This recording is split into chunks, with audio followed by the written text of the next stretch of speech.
Untuk menentukan sisa intensitas pada kedalaman tertentu, sisa kuatnya gelombang ultrason pada kedalaman tertentu, kita bisa menggunakan rumus attenuation. Nah, pada materi kemarin ya, rumusnya adalah attenuation sama dengan attenuation koefisien pada jaringan tubuh, yaitu 0,5 desibel, kita kalikan dengan kedalaman jaringan 2 cm, kita kalikan dengan frekuensi yang digunakan, misal 3 MHz. 3 MHz. Sehingga hasilnya adalah 3 desibel. 3 desibel. Nilai 3 desibel ini kita akan konversi menjadi persen. Nilai 3 desibel ini kita akan konversi menjadi persen. Nah, bagaimana caranya? Yaitu dengan memasukkan ke dalam value of decibel. Rumusnya adalah 10 pangkat min desibel per 10. Nah, sehingga kita masukkan berapa desibel tadi? 3 desibel. Maka kita masukkan 10 pangkat min 3 desibel per 10. Nah, ini hasilnya adalah 0,5 atau 50 per persen. Nah, ini sebagaimana value of depth.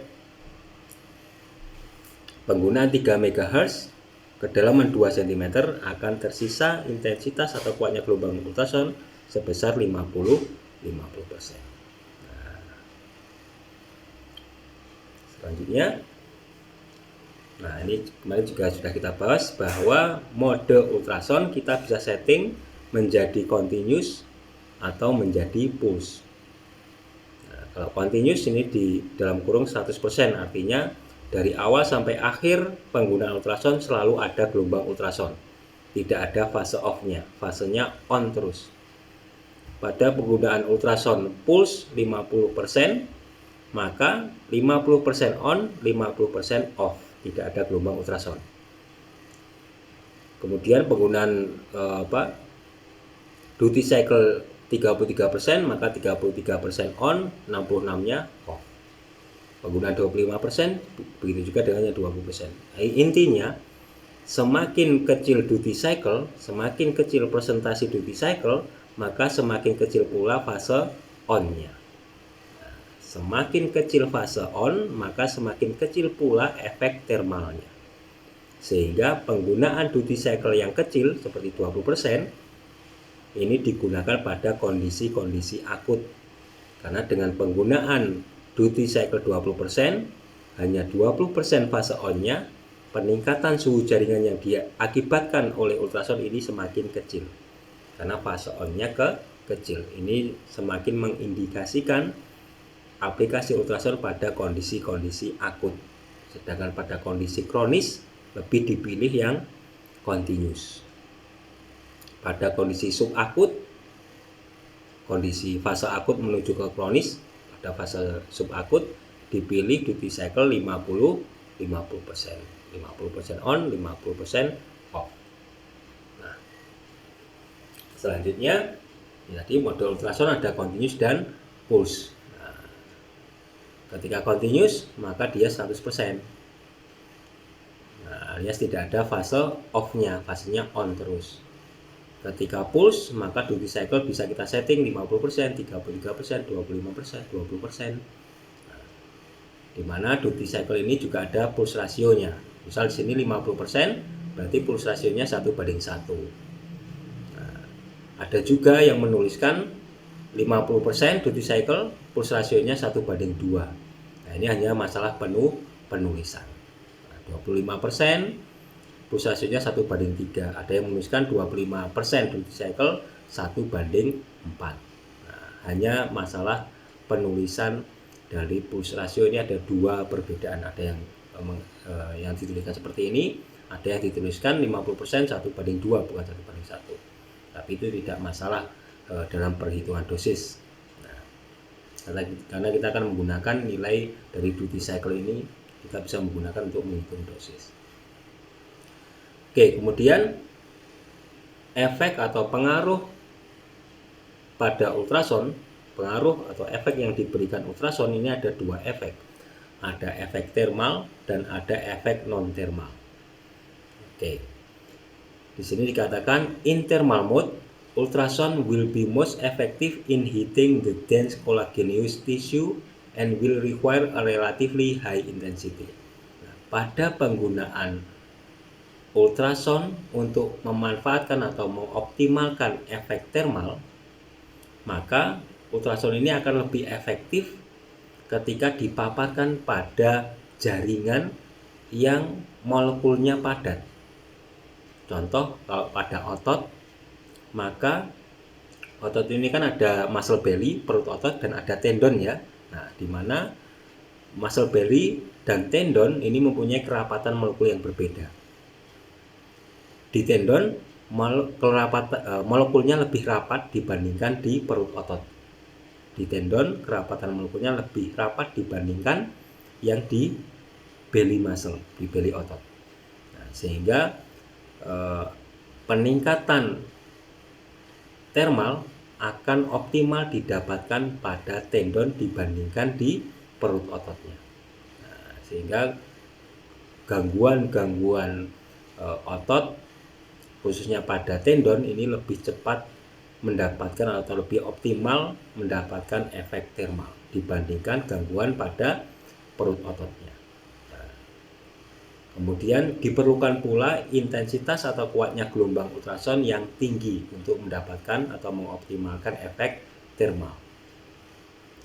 Selanjutnya, preferably in continuous mode to achieve this effect. Untuk mendapatkan mengoptimalkan efek thermal, maka perlu ultrasound ini disetting mode continuous. Karena dengan mode continuous ini dari awal sampai akhir terapi selalu ada gelombang ultrasound. Nah, selalu on terus, tidak ada fase off-nya, sehingga efek thermalnya lebih optimal. Oke, selanjutnya the oscillation of particle due to sonic energy converted into heat energy. Nah, ini kemarin sudah bahwa ketika suatu medium terpapar gelombang ultrasound, maka molekul pada medium tersebut akan memampat dan meregang sebanyak frekuensi ultrasound yang digunakan. Ketika frekuensi yang digunakan 1 MHz, maka molekul pada medium tersebut akan memampat dan meregang sebanyak 1 juta kali per detik. Dan itu dapat meningkatkan suhu jaringan atau menghasilkan panas, menghasilkan energi panas. Nah, kemudian if heat dissipation equals heat generation, there is no net rise. Nah, ketika absorpsi panas dan peningkatan suhu jaringan ini sama nilainya, jadi efek thermal yang diberikan ultrasound ini cepat diserap, sama-sama cepat diserap oleh jaringan, maka peningkatan suhu jaringannya nol, tidak ada peningkatan suhu jaringan. Nah, sehingga dalam aplikasinya penggunaan ultrasound ini lebih dipilih yang continuous, dan dalam mengaplikasikannya menggerakkan transducer ultrasound terhadap segmen ini tidak boleh jauh-jauh, areanya dekat saja, tidak boleh jauh-jauh menggeser mengaplikasikan transducer terhadap segmen yang diterapi ini, tidak boleh terlalu jauh jaraknya. Nah, jaraknya harus sempit-sempit, karena ketika ultrasound ini meninggalkan tempat yang diterapi, maka panas ini akan cepat hilang. Nah, tidak ada penumpukan panas. Nah, ketika ini sama, equal antara disipasi dan peningkatan suhu jaringan yang diakibatkan ultrasound, maka tidak ada peningkatan suhu jaringan. Nah, selanjutnya, if local temperature is rise is to between 40 to 45 degree, hyperemia will result. Nah, ini ketika suhu jaringannya bisa meningkat 40 sampai 45 derajat, maka akan terjadi hyperemia. Nah, ada peningkatan suhu jaringan, ada peningkatan suplai darah pada jaringan yang kita berikan ultrasound. Kemudian, to achieve a useful effect, the tissue temperature has to be maintained between these values for at least 5 minutes. Nah, untuk mengoptimalkan efek thermal, selain kita menggunakan mode continuous, maka peningkatan suhu 40-45 derajat ini dipertahankan selama 5 menit. Ini khususnya pada kondisi-kondisi gangguan muskuloskeletal yang sifatnya sudah kronis. Selanjutnya, heating ligaments, joint capsule, tendon may cause a temporary increase in their extensibility and hence decrease in joint stiffness. Nah, ketika diberikan efek termal, efek peningkatan suhu jaringan, maka jaringan seperti ligamen, kapsul sendi, tendon otot ini akan meningkat kemampuan ekstensibilitasnya. Ya, ini kemampuan untuk terulur. Ini akan meningkat kemampuan terulur dari jaringan tersebut. Apa itu ligamen ataukah kapsul sendi ataukah tendon. Kemampuan terulurnya akan meningkat sehingga akan menurunkan kekakuan sendi. Sedangkan efek non-thermal yang diberikan oleh ultrason ini ada efek kombinasi dari cavitation, dan efek akustik streaming. Nah, kavitasi ini merupakan efek di mana ketika jaringan dipaparkan gelombang ultrason ini akan terjadi pembentukan gas. Ada dua tipe dari kavitasi, ada kavitasi stabil dan ada kavitasi yang tidak stabil. Nah, ini contoh kavitasi yang stabil, di mana ketika gelombang ini contoh gelombang longitudinal ultrason ya, ada kompresi, ada rarefaction, nah, pemampatan jaringan dan peregangan jaringan. Ternyata ada efek kavitasinya, di mana pada efek kavitasi ini dia gelombang ultrason ini akan menyebabkan timbulnya gas, bubble gas seperti ini, gelombang seperti ini pada jaringan tubuh yang dipaparkan ultrason. Ketika terjadi gelombang naik seperti ini, gelombang longitudinalnya naik, maka molekul pada jaringan itu memapat dan gas yang tercipta ini akan mengecil. Ketika gelombangnya turun, maka molekul pada medium tersebut akan meregang dan gelombang gasnya bubble gasnya ini akan mengembang. Nah, kalau stabil dia akan seperti ini. Nah, kalau tidak stabil maka dia akan pecah bubble gasnya ini. Ketika dia rarefaction maka bubble gasnya mengembang dan ini bisa pecah. Ketika pecah ini bisa mencederai jaringan. Nah, akustik streaming, nah ini tadi ada kombinasi kavitasi dan akustik streaming. Ini merupakan efek non-thermal dari ultrason. Acoustic streaming is described as a small scale eddying of fluids near a vibrating structure such as cell membrane and the surface of stable cavitation gas bubble. This phenomenon is known to affect diffusion rate and membrane permeability. Nah, acoustic streaming ini adanya pergerakan dari cairan fluid, cairan dari jaringan. Ada pergerakan sirkulasi dari cairan atau fluid pada jaringan. Di mana efek dari acoustic streaming dan kavitasi ini akan meningkatkan permeabilitas membran. Nah, di mana dikatakan lagi sodium ion permeability is altered resulting in changes in the cell membrane potential. Nah, meningkatnya permeabilitas membran jaringan yang diterapi dengan ultrason, yaitu dia lebih permeabilitas terhadap ion sodium, ini ion positif. Ketika ion sodium ini gampang untuk masuk ke dalam membran sel jaringan yang diperbaiki dengan ultrason, maka sel jaringan tersebut akan lebih aktif. Ketika sel jaringan ini aktif, maka sel jaringan ini akan cepat melakukan recovery, mengganti sel-sel jaringan yang rusak diganti dengan sel-sel jaringan yang baru.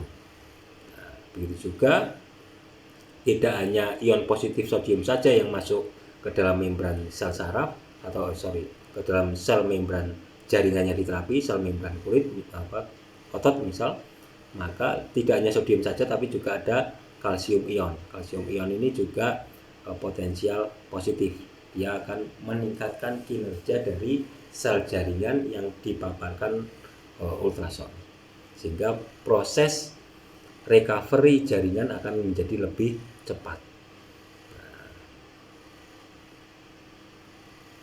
Nah, ini contohnya ketika transducer ultrason dipaparkan pada tabung yang diisi dengan cairan yang kerapatan molekulnya relatif sama dengan kerapatan molekul pada jaringan tubuh manusia. Nah, pertama efeknya adalah heating. Cairan ini lama-lama meningkat suhunya. Efek yang kedua adalah terciptanya bubble gas seperti ini, acoustic cavitation, jadi kavitasi. Kemudian adanya acoustic streaming seperti ini. Nah, yang terakhir adalah nebulation. Nah, ini munculnya bubble gas. Nah, ini efek ultrason ketika dipaparkan pada suatu tabung yang diisi cairan yang kerapatan molekulnya sama dengan kerapatan molekul pada jaringan tubuh manusia, mempunyai keempat efek ini. Nah, di mana tadi kita sudah membicarakan efek kavitasi dan acoustic streaming. Kedua kombinasi efek kavitasi dan streaming ini akan meningkatkan permeabilitas membran jaringan yang diterapi, sehingga recovery-nya akan menjadi lebih cepat. Selain efek kavitasi dan acoustic streaming, juga ada efek mikromasas. Mikro itu kecil, masas itu pemijatan. Ada pemijatan kecil. Karena pada dasarnya ketika jaringan dilewati oleh gelombang ultrason, maka molekul pada jaringan tersebut akan memampat dan meregap seperti mekanisme dipijat ya. Kalau dipijat kan ada memampat dan meregang ya ketika dipijat. Nah, itu disebut sebagai efek mikromasas. Nah, ini contoh aplikasi ultrason pada segmen tubuh yang diterapi. Nah, ini menggunakan gel nantinya. Kemudian ultrason dosis, ini untuk menentukan dosis ultrason, maka pertama kita akan menentukan frekuensinya. Nah, frekuensi ultrason yang digunakan saat ini adalah 1 dan 3 MHz. Nah, tentu saja pemilihan frekuensi ini berdasarkan apa? Berdasarkan kedalaman jaringan yang mau diterapi. Nah, kedalaman jaringan yang lebih dari 2 cm pada umumnya digunakan frekuensi 1 MHz. Sedangkan kedalaman jaringan kurang dari 2 cm pada dasarnya digunakan frekuensi 3 MHz. Sehingga pemilihan frekuensi pada ultrason ini berdasarkan kedalaman jaringan. Nah, ini tadi sudah ya. Nah, ini silahkan dibaca. Ini sudah ada pada materi-materi sebelumnya pemilihan frekuensi ultrason, mau pilih yang 1 atau yang 3 MHz. Nah, kemudian penggunaan mode ultrason, maka jadi ada akut, ini pada kondisi kronis, ada kondisi akut, fase kronis. Nah, semakin akut, gangguan muskuloskeletal yang fasenya masih akut, ini menggunakan duty cycle yang kecil 20%. Nah, karena dengan duty cycle yang kecil 20%, maka fase on-nya juga 20%, juga sedikit kecil. Sehingga kecenderungan meningkatkan suhu jaringan semakin kecil. Karena pada fase akut suhu jaringannya masih tinggi. Kalau kita gunakan yang continuous, maka semakin meningkatkan suhu jaringan, maka jaringan tersebut akan tambah rusak. Sehingga pada kondisi akut digunakan duty cycle yang kecil. Semakin menuju ke kronis, maka semakin besar duty cycle yang digunakan, sehingga pada kondisi subakut maka digunakan duty cycle yang 50%. Pada kondisi kronis digunakan duty cycle yang 100% atau dia continuous, tidak ada fase off-nya. Nah, karena memang pada kondisi kronik ini suhu jaringan relatif normal, sehingga ditingkatkan suhunya dengan penggunaan ultrason mode continuous. Selanjutnya intensity. Nah, yang perlu diingat di sini adalah intensitas ultrason. Ini ada dua, ada insiden intensitas atau intensitas awal pada alat, dan ada final intensitas atau intensitas akhir pada kedalaman tertentu. Nah, ini perlu diingat. Ini saya akan jelaskan seperti apa cara menghitungnya, cara mengatur dosisnya. Selanjutnya, lama waktu terapi atau duration atau time treatment. Nah, ini pada penggunaan ultrasound mode continuous menggunakan rumus area yang mau diterapi, luas area yang diterapi dibagi dengan nilai era ultrasound. Nah, sehingga ketika kita mempunyai alat ultrasound, maka kita harus tahu berapa nilai era modalitas ultrasound yang kita gunakan. Karena nilai era ini akan menentukan lama waktu terapi. Nah, sedangkan penggunaan ultrasound mode pulse ini rumusnya berbeda dengan yang continuous, di mana luas area yang diterapi dibagi dengan era, ini sama, tapi nanti akan dikalikan dengan pulse ratio. Dikalikan dengan pulse ratio. Nanti saya tunjukkan seperti apa cara menghitungnya. Nah, kemudian convenient guide is to give 1 to 2 minutes of treatment for every 10 cm persegi. Nah, ini ketika katakanlah nanti ada alat ultrasound yang kemudian tidak ada nilai eranya, maka disarankan setiap 10 cm persegi ini mendapatkan sekitar 2 menit terapi. Dikatakan lagi, minimum treatment time are considered to be 1 to 2 minutes, maximum 10 to 15 minutes, and on average will be 5 minutes. Nah, ini waktu yang disarankan adalah minimal adalah 1 sampai 2 menit, maksimum 10 sampai 15 menit, dan rata-rata boleh menggunakan waktu 5 menit. Tapi nanti ada cara perhitungannya sendiri-sendiri, di mana ini hanya sebagai patokan saja ketika nanti kita menggunakan modalitas ultrasound tapi tidak menemukan nilai eranya. Nah, ini contoh dari dosis ultrasound. Ketika kedalaman jaringannya kurang dari 2 cm atau 2 cm, ini diperbolehkan menggunakan frekuensi 3 MHz. Ketika kedalamannya lebih dari 2 cm, 5 cm atau sampai 6 cm, maka digunakan frekuensi ultrasound 1 MHz. Sehingga frekuensi ultrasound ini berkaitan dengan kedalaman jaringan. Nah, kemudian penentuan dari duty cycle atau pulse ratio. Ketika kondisinya kronis, maka disarankan menggunakan ultrasound continuous. Boleh juga pulse 50% atau 33%. Tapi disarankan adalah continuous.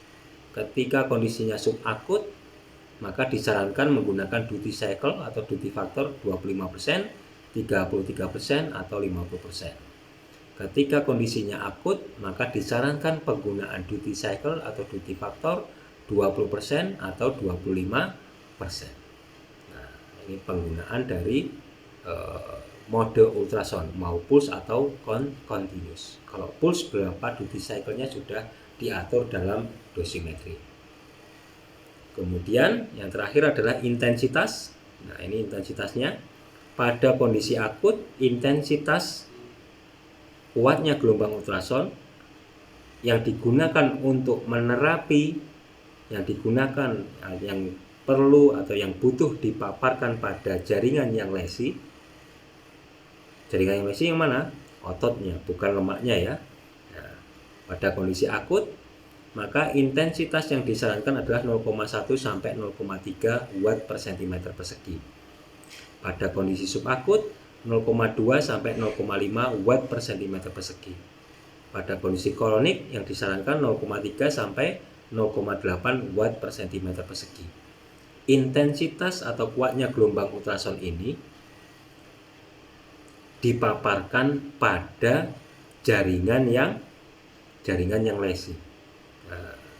Jaringan yang perlu diterapi, yaitu jaringan otot. Sehingga ini merupakan intensitas final ultrasound. Kalau tadi kita membicarakan bahwa intensitas kuatnya gelombang ultrasound itu ada dua, ada incident intensity, ada intensitas awal yang ada di alat, dan ada final intensity atau intensitas akhir. Ya, ini kuatnya gelombang ultrasound pada kedalaman tertentu. Nah, tadi kita sudah mengenal ada half value depth, penggunaan frekuensi 3 MHz, kedalaman 2 cm, maka akan tersisa intensitas 50%. Nah, sehingga nanti akan kita hitung. Ketika saya menginginkan sisa intensitas demikian, maka berapakah intensitas yang mau saya atur di alat? Karena pada kenyataannya kedalaman otot setiap individu berbeda-beda. Nah, kemudian penentuan waktu lamanya terapi, jadi penggunaan mode pulse dan continuous berbeda untuk menghitung lama waktu terapi. Nah, ini saya contohkan.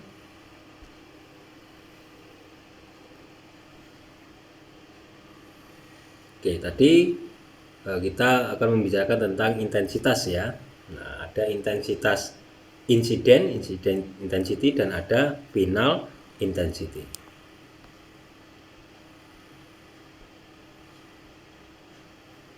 Ada incident intensity dan ada final intensity. Rumusnya adalah final intensity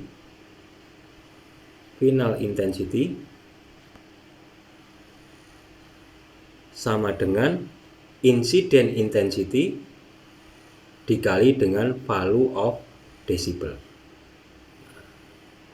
Final intensity sama dengan incident intensity dikali dengan value of decibel.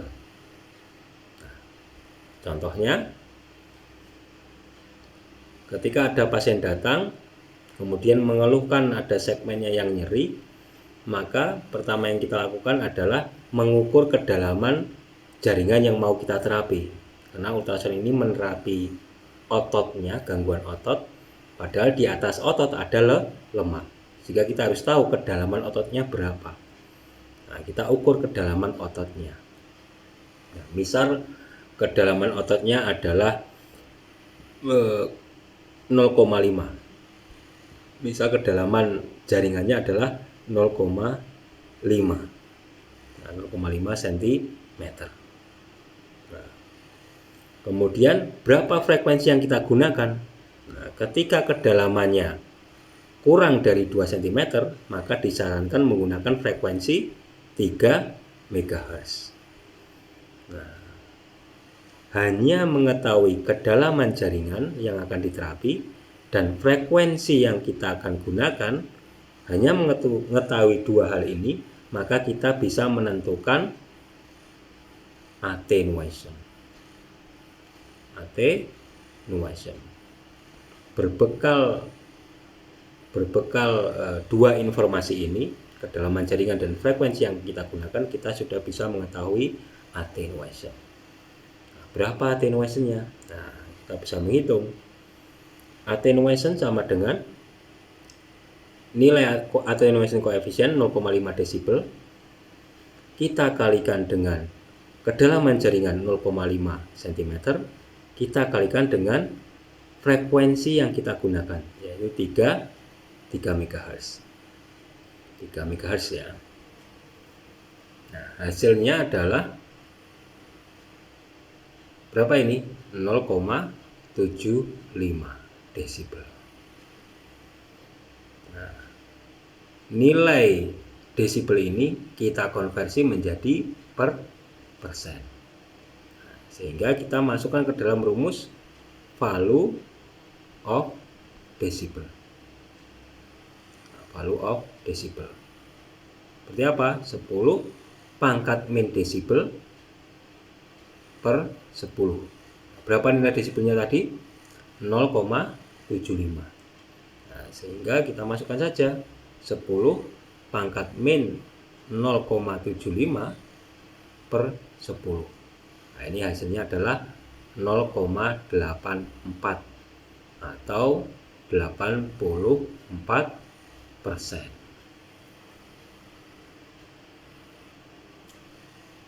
Nah, sehingga pada kedalaman jaringan 0,5 cm dengan frekuensi yang digunakan 3 MHz, maka pada kedalaman tersebut, penggunaan frekuensi tersebut akan tersisa intensitas, final intensitasnya akan tersisa, final intensitasnya ini akan tersisa berapa tadi? 84%. Nah, 84%. Pada kedalaman 0,5 cm, penggunaan frekuensi 3 MHz akan tersisa intensitas tersebut sebanyak 84%. Nah, sekarang ternyata pasien ini kondisinya sudah kronis. Nah, sudah kronis. Intensitas yang disarankan pada kondisi kronis berapa tadi? Pada kondisi kronis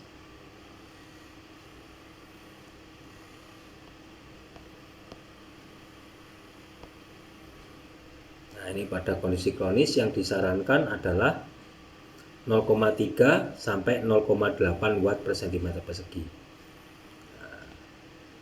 0,3 sampai 0,8 watt per cm persegi ini pada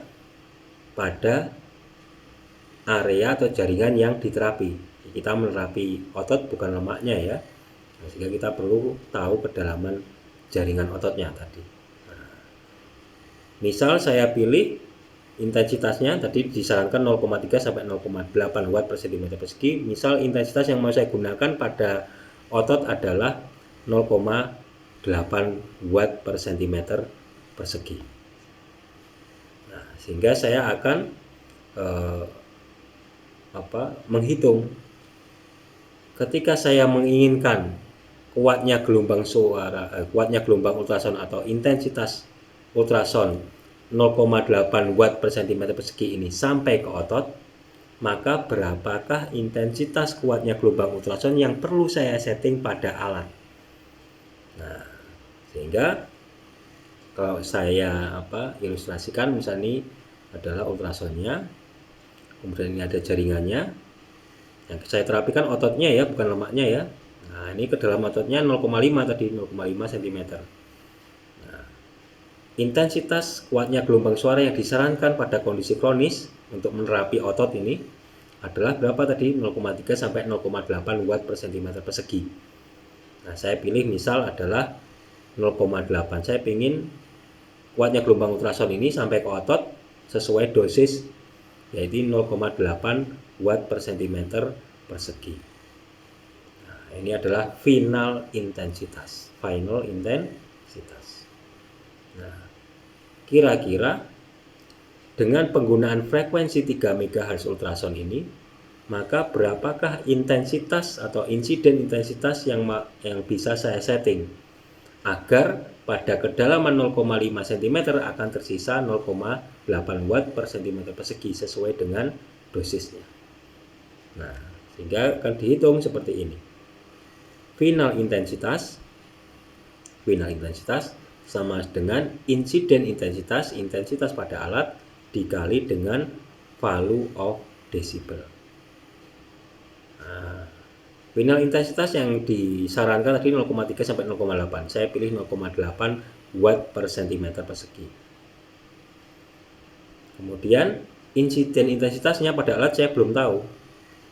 Kemudian value of decibel tadi kedalaman 0,5 dengan penggunaan frekuensi 3 MHz, maka tadi value of decibelnya 84% atau 0,84. Sehingga insiden intensitas sama dengan 0,8 dibagi 0,84. Nah, sehingga hasilnya adalah 0,94. 0,95 ya, 0,95 watt per centimeter persegi. Nah, sehingga kalau diilustrasikan, maka ketika saya menggunakan ultrasound dengan frekuensi 3 MHz pada kedalaman jaringan otot yang mau saya terapi adalah 0,5 cm dan saya menginginkan intensitas pada jaringan otot yang mau saya terapi ini adalah 0,8 watt per cm persegi sesuai dengan dosis, maka intensitas pada alat ini adalah 0,9 watt 0,95 watt per cm persegi. 0,95 watt per cm persegi. 0,95 watt per cm persegi. Nah, pada penggunaan ultrasound 3 MHz, intensitas 0,95 watt per cm persegi pada kedalaman 0,5 cm kedalaman otot akan tersisa 0,8 watt per cm persegi. Nah, sesuai dengan dosis yang dianjurkan 0,3 sampai 0,8. Ini contoh perhitungan dari penentuan intensitas yang mau kita aplikasikan pada ultrasound agar pada kedalaman tertentu intensitasnya sesuai dengan dosis. Nah, ini pada penggunaan ultrasound mode continuous. Nah, perhitungannya seperti itu. Ketika penggunaan ultrasound pulse, maka perhitungannya berbeda. Nah, contoh yang pulse ya. Misal kedalamannya sama, kedalamannya adalah 0,5 cm, sama seperti kasus tadi ya. Nah, frekuensi yang digunakan tentu sama, 3 MHz, kurang dari 2 cm, kita menggunakan frekuensi 3 MHz, di mana hanya memperoleh kedua informasi ini, kedalaman dan frekuensi yang kita gunakan, kita sudah mengetahui attenuation-nya, sudah mengetahui value of decibel-nya. Berapa tadi? 84%. Nah, pada penggunaan ultrasound mode pulse, ini kan digunakan pada kondisi kronis ya. Digunakan pada kondisi akut ya, penggunaan mode pulse ini pada kondisi akut. Maka pada penggunaan ultrasound mode pulse, maka ini ada fase on off. Karena pulse itu kan terputus ya. Nah, ada fase on off. Rasio fase on dan off ini adalah dinamakan sebagai duty cycle atau duty factor. Duty cycle atau duty factor. Nah, tinggal berapa duty cycle yang diberikan. Misal duty cycle yang diberikan adalah 25% karena ini kondisinya akut, atau ya 25% lah ya. Pada kondisi akut boleh 20 atau 25%. Nah, kita coba lihat di tabelnya. Nah, ini pada kondisi akut duty cycle boleh 20 sampai 25%. Nah, misal digunakan duty cycle-nya adalah 25%. Nah, kondisi jaringannya akut, gangguan muskuloskeletal fase akut, kedalaman jaringannya 0,5 cm dan frekuensi yang digunakan 3 MHz, nanti attenuation atau value of decibel-nya adalah 84%. Penggunaan mode ultrasound pulse dengan duty cycle 25%. Nah, bagaimana cara menghitungnya? Nah, ini saya tuliskan lagi ya. Kedalaman jaringannya 0,5 cm, frekuensi yang digunakan 3 MHz, value of decibel dari kedalaman dan frekuensi ini tadi berapa? 84%. Nah, sisa intensitas pada kedalaman 0,5 cm penggunaan frekuensi 3 MHz, sisa intensitasnya adalah 84%. Ultrasound yang digunakan adalah ultrasound mode pulse karena kondisinya sekarang fasenya adalah akut dengan duty cycle berapa? 25%. Nah, dengan duty cycle 25%. Nah, bagaimana cara perhitungannya? Nah, pertama sama kita masukkan final intensitas sama dengan insiden intensitas pada alat dikali dengan value of decibel. Final intensitasnya berapa pada kondisi akut? Nah, pada kondisi akut, final intensitas pada jaringan yang mau diterapi, pada otot, karena kita mau menerapi otot bukan lemaknya, intensitas yang disarankan pada kondisi akut adalah 0,1 sampai 0,3. Nah, misal saya ambil yang optimal yang 0,3 watt per cm persegi. Sehingga final intensitas pada kondisi akut saya menggunakan 0,3 watt per cm persegi.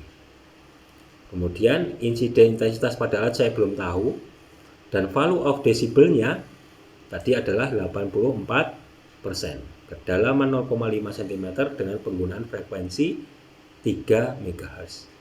Nah, sehingga insiden intensitasnya adalah 0,3 per 0,84. Nah, hasilnya adalah 0,36. 0,36 watt per cm persegi. Hasilnya adalah 0,36 watt per cm persegi insiden intensitasnya. Ingat, kita menggunakan mode pulse, sehingga insiden intensitas ini ada duty cycle-nya. Tadi kita menentukan duty cycle-nya berapa persen? 25%. Sehingga kita akan menghitung dengan penggunaan duty cycle 25%. Nah, sehingga kita hitung SATP dan SATA-nya.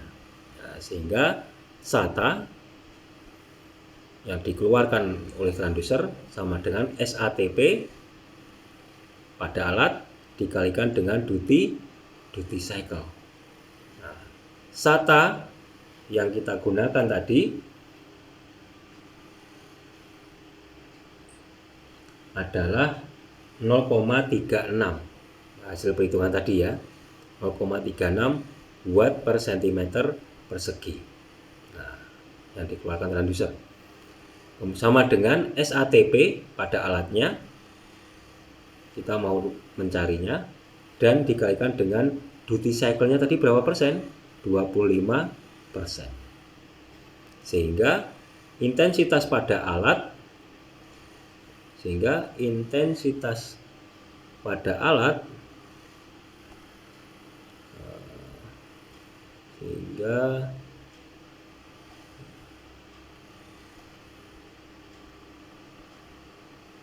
gimana ya kemarin ya.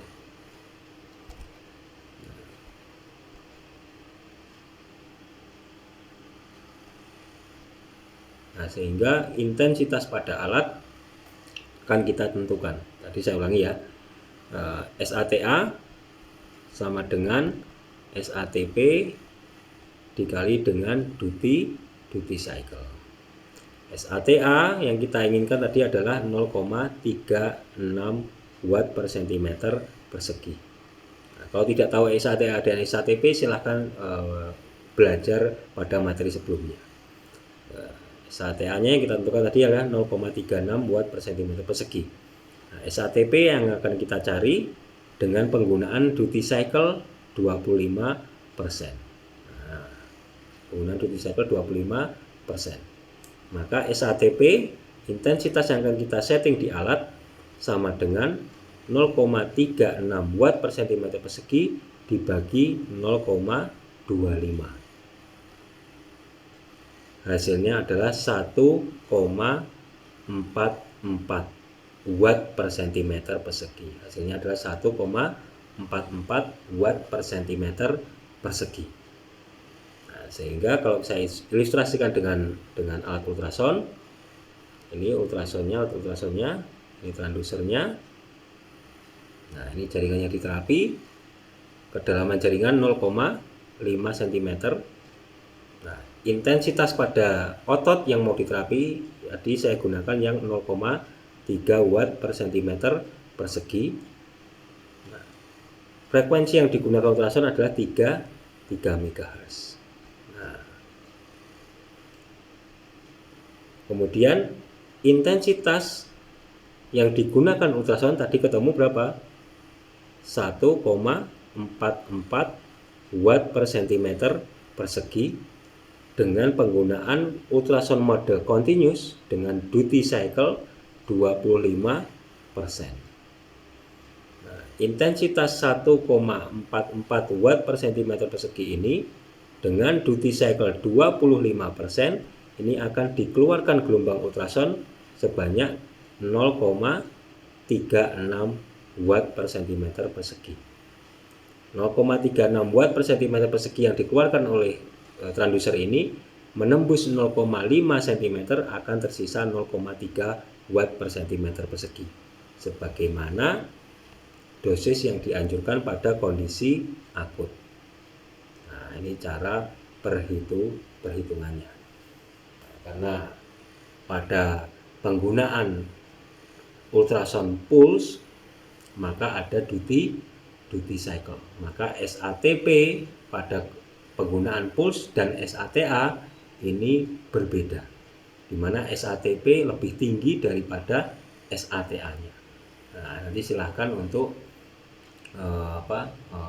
mempelajari materi-materi sebelumnya menjelaskan tentang SATP dan SATA. Nah, sehingga saya gambarkan lagi biar tidak bingung. Ini ada alat ultrasound, kemudian ada transducernya.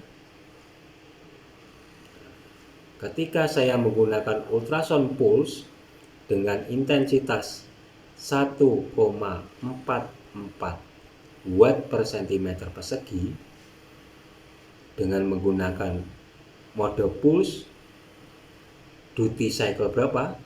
25%, maka intensitas 144 watt per centimeter persegi dengan potongan, dengan diskon, dengan duty cycle 25%, maka gelombang yang dikeluarkan, kuatnya gelombang ultrasound yang dikeluarkan oleh transducer hanya 0,36 watt per centimeter persegi. Yaitu SATP 1,44 dikali 25%, hasilnya adalah 0,36 watt per centimeter persegi. Ini kuatnya gelombang ultrasound yang dikeluarkan cuma 25%-nya dari 1,44 watt per centimeter persegi. Ini ketika menggunakan ultrasound mode pulse. Berbeda dengan yang continuous ya. Kalau continuous penggunaan intensitas 1,44 watt per centimeter persegi, yang keluar juga yang dikeluarkan transducer juga sama 1,44 watt per centimeter persegi. Karena tidak ada fase off-nya, tidak ada duty cycle-nya. Tapi ketika ada duty cycle-nya, misal duty cycle 25%, maka intensitas 1,44 watt per centimeter persegi ini hanya 25%-nya saja yang dikeluarkan oleh transducer. 25% dari 1,44 watt per centimeter persegi. Berapa? 0,36 watt per centimeter persegi. Ketika kuatnya gelombang ultrasound 0,36 watt per centimeter persegi ini melewati kedalaman jaringan 0,5 cm, maka akan tersisa intensitas sebanyak berapa? Tadi 84%. Sehingga 0,36 watt per cm persegi ini ketika melewati kedalaman jaringan 0,5 cm akan tersisa 0,3 watt per cm persegi. Sesuai dengan dosis pada kondisi akut. Nah, sehingga sisa intensitas yang kita setting pada alat ini akan dipengaruhi oleh kedalaman jaringan. Dipengaruhi oleh kedalaman jaringan dan dipengaruhi oleh frekuensi yang kita gunakan. Nah, ya, seperti itu untuk menghitung dosis intensitas ultrasound pada penggunaan continuous ataukah pada penggunaan mode pulse. Nah, kemudian untuk menghitung lamanya waktu terapi,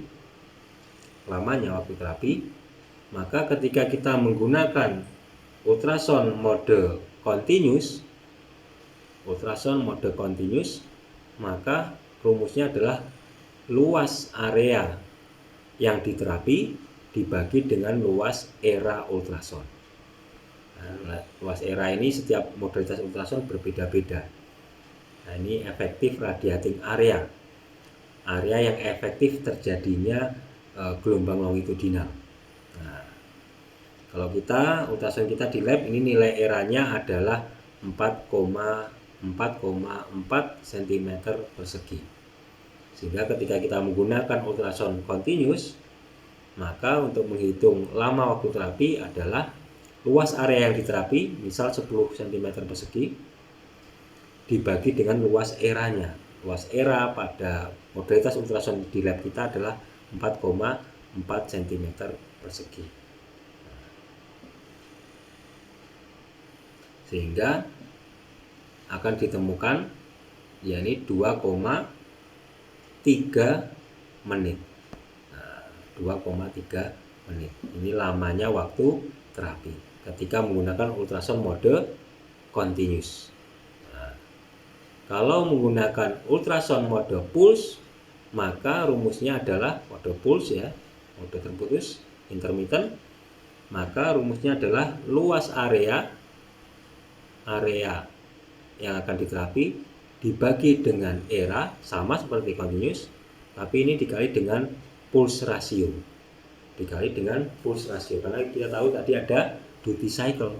Nah, sehingga luas area yang diterapi, misal tadi 10 cm persegi, dibagi dengan luas eranya adalah 4,4 cm persegi, kita kalikan dengan duty cycle-nya. Misal duty cycle-nya adalah tadi 25%. 25% itu kan kalau 100 bagi 25 itu berapa? Ada 4. Nah, sehingga kita kalikan dengan 4. Karena duty cycle-nya tadi berapa? 25%. Nah, 100 bagi 25, 4. Hasilnya adalah 4. Sehingga 10 cm persegi luas area yang diterapi dibagi dengan luas era 4,4 cm persegi, kita kalikan dengan 4. Nah, kita kalikan dengan 4. Hasilnya adalah 9 menit. Nah, ini cara perhitungan menggunakan ultrason menggunakan mode pulse. Luas area yang diterapi dibagi dengan luas era pada ultrason, kita kalikan dengan pulse ratio. Nah, misal tadi luas area yang diterapi 10 cm persegi, luas era pada modalitas adalah 4,4 cm persegi, kita kalikan dengan duty cycle yang digunakan tadi adalah 25%. 100 dibagi 25 adalah nilai 4. Hingga 10 cm persegi kita bagi 4,4 cm persegi, kita kali dengan 4, maka hasilnya adalah 9 menit. Nah, ini cara perhitungan lama waktu terapi menggunakan ultrason mode pulse. Sehingga lama waktu terapi antara penggunaan ultrason continuous dan pulse ini berbeda.